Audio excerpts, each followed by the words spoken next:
Hello students. तो आज हम स्टडी करेंगे चैप्टर 11 का one of the important topic scattering of light. The process of radiating light by the atoms, molecules and particles in all directions is called scattering of light. Scattering of light depend upon the size of the particles of the atmosphere. जैसे कि हमें पता है हमारी अर्थ का atmosphere एक हीट्रोजीनियस mixture है। हीट्रोजीनियस mixture जिसमें माइन्यूट पार्टिकल्स है, dust particles, smoke particle, water droplets, atoms and molecules of various type of gases that are present in our atmosphere. जैसे ही सन की लाइट अर्थ के एटमॉस्फेयर में एंटर करती है तो इन पार्टिकल से जब वो इंटरप्ले करती है the light scatter in all direction.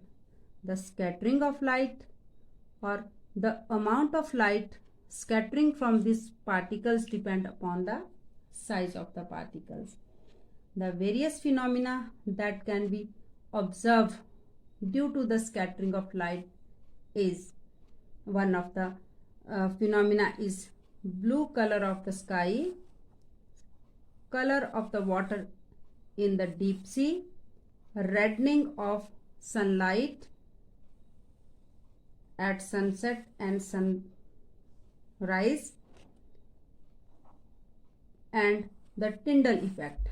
Now, what is Tyndall effect? Tyndall effect is the scattering of light by the colloidal particle is called Tyndall effect. Colloidal solution is a type of solution where the size of particle is large enough to scatter the beam of light passing through that solution. Solution तीन type के होते हैं। True solution जिसमें particle का size बहुत छोटा होता है जो लाइट को स्कैटर इजीली नहीं कर पाती है, बट सस्पेंशन के पार्टिकल का साइज कोलॉइडल के पार्टिकल के साइज से बड़ा होता है जो कुछ अमाउंट ऑफ लाइट को तो वो स्कैटर कर देती है, but path of light through the suspension is not visible clearly. The Tyndall effect can be seen when a beam of light enter in a smoke filled room, and similar phenomena can be observed जब हम कभी किसी dense forest में जो trees की canopy होती है उसमें से light पास होती है तो mist के जो particles है वो sunlight को scatter करते हैं जिसकी वजह से the path of light is also visible. अब हम एक activity के थ्रू समझने की कोशिश करेंगे कि कोलॉइडल सॉल्यूशन किस तरह से लाइट को स्कैटर करता है। तो ये बुक के अंदर एनसीईआरटी बुक में डायग्राम भी दिया है, आप ज़्यादा अंडरस्टैंडिंग के लिए वहाँ से क्लू ले सकते हो और उसको अच्छे से स्टडी करेंगे तो हमें और भी बहुत सारी बातों का पता चलेगा।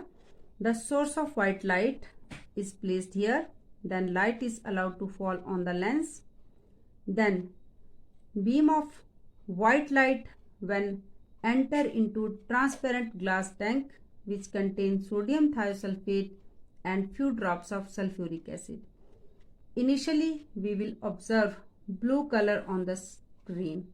It is due to the small particles of sulfurs. Sulphur के पार्टिकल जब छोटे होंगे तो हमें ब्लू कलर दिखाई देगा। जैसे ही पार्टिकल का साइज बढ़ना शुरू होगा, ग्रो करना शुरू करेगा तो हमें लाइट का कलर डार्क दिखाई देगा।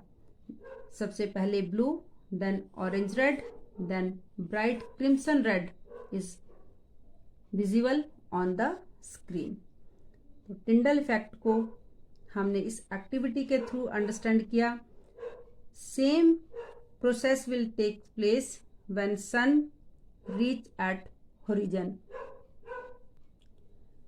Near the horizon, the sunlight has to pass through the thicker layer of the atmosphere.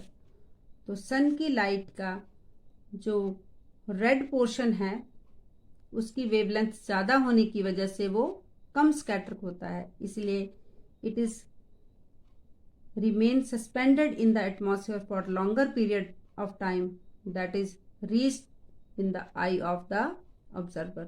But जब सन ओवरहेड मतलब नून टाइम, तो सनलाइट जो है को कम डिस्टेंस कवर करनी पड़ती है अर्थ के एटमॉस्फेयर तक पहुंचने के लिए और अर्थ पर पहुंचने के लिए।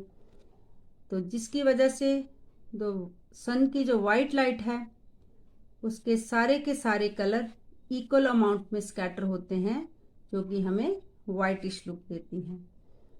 तो सन की लाइट जो है वो 7 रंगों से मिलकर बनी है, जिसको हमने पिछले टॉपिक में समझा है कि जब वाइट लाइट प्रिज्म जैसे मटेरियल से पास होती है, it will split into 7 colour. तो colour of the light depend upon the wavelength of the light. Violet, indigo, blue, green, yellow, orange and red. Red colour की wavelength सबसे ज़्यादा होती है, जिसकी वजह से वो कम स्कैटर होती है, इसीलिए हमें दूर से दिखाई दे जाती है। दैट इज़ वाई जितने भी साइन बोर्ड होते हैं वो रेड कलर के होते हैं, ताकि हमें ज़्यादा दूर से दूर बस सिग्नल दिखाई दे जाए। और इन द सेम वे जो वॉयलेट और इंडिगो है उसकी वेवलेंथ बहुत छोटी होती है, जिसकी वजह से जब वो पार्टिकल से इंटरेक्ट करते हैं, उससे स्ट्राइक करते हैं, तो लगभग 100% जो कलर है वो स्कैटर हो जाते हैं, इतने ज़्यादा फैल जाते हैं कि हमको दिखाई नहीं देते हैं। बट ब्लू की जो स्कैटरिंग है वो रेड की स्कैटरिंग से 16 टाइम ज़्यादा है, तो हमें स्काई जो है वो ब्लू दिखाई देता है। और ब्लू कलर कब स्कैटर होती है?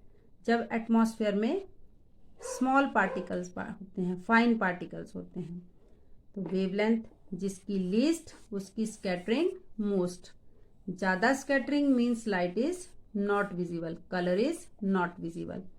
अकॉर्डिंग टू रेले हम स्कैटरिंग वेवलेंथ से कैसे लिंक्ड करती है? इंटेंसिटी ऑफ स्कैटरिंग जो है inversely proportional to 1/λ⁴।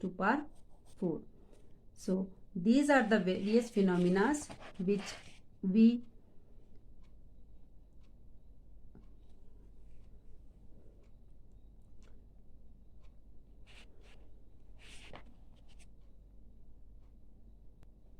have tried to understand by studying the topic scattering of light.